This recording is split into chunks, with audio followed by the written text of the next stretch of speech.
but they found that George had his hands in his pockets and his shoes were still on. If he had fallen 9 stories, the impact would have knocked his shoes off. That's what the investigator said. I don't know how you come to that conclusion, but all right.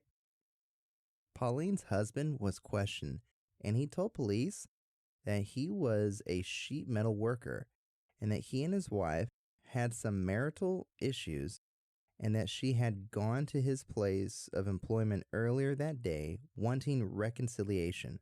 So he took her to the hotel to discuss their problems. After they talked for a while, Dewey left the room by himself and went out to dinner. The police concluded that Pauline had jumped to her death while her husband went to dinner.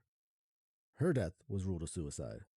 Do you think that's really what happened? I don't think that's what happened. No, they got in an argument. Yeah, they had marital issues. She went to his work causing drama, right?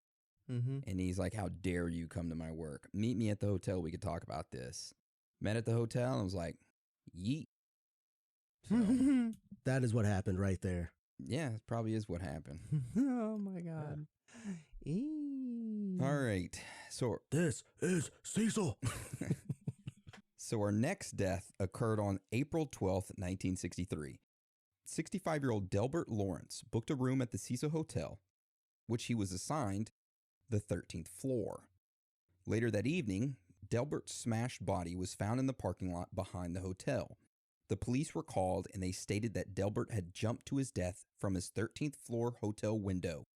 His death was ruled as a suicide. Jesus Christ, man. Jesus Christ!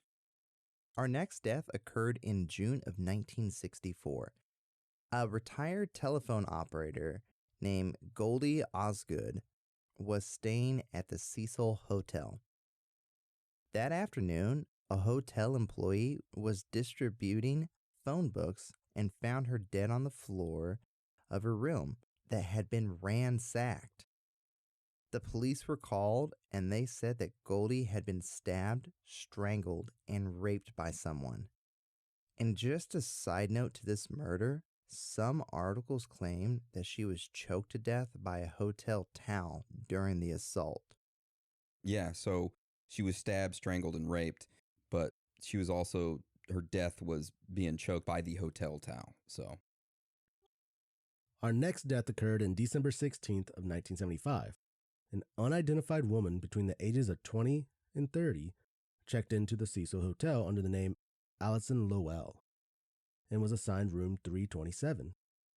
4 days later, on December 20th, she plummeted to her death from a 12th floor window at the hotel on a second floor roof of an adjacent building.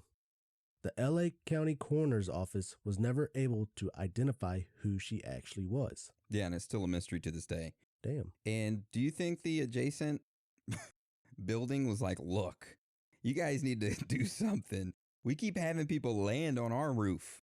This is not good business, guys. Just bringing down property value. So deaths aren't the only thing that makes this whole Cecil Hotel odd. There have been a lot of notable guests that have stayed there during its time. So Hans, do you want to start us off and tell us about this first notable guest? Well, most certainly. So our first notable person at the Cecil Hotel that we're going to go with is Elizabeth Short. Oh, y'all don't know who that is? Let me just tell you what the other alias is. The Black Dahlia. She was a 22-year-old woman who was found on a vacant lot, mutilated and severed in 2 pieces at the waist in 1947 at a park in L.A. Police had no clue who killed her, but they did have some interesting leads. For example, in the 1940s, an individual named Muriel McBridge went to the LA Police Department and filed a police report. Muriel stated that she encountered a young woman who said that she was running away from someone chasing her, threatening to kill her. Muriel had encountered this girl on Main Street, which is where the Cecil Hotel is located, and where the girl had just left the hotel bar. The report never stated who the girl was, but that didn't stop the press from reporting that this girl was Elizabeth Short, aka the Black Dahlia. Now, also, there was a quote from Ken Scheffler's book titled This is Hollywood that he wrote in 1995, and it says, on January 11th, 1947, just 3 days before she was murdered, the Black Dahlia was seen in the bar of the Cecil Hotel with a girlfriend and 2 sailors. In fact, the hotel and the bars in the same block, including the dugout next door, were some of Elizabeth Short's favorite hangouts during the week before she was killed. Also to add to this, in 2015, freelance writer Hadley Meirez wrote an article called The Suicide, the Hotel Cecil and the Mean Streets of LA's Notorious Skid Row.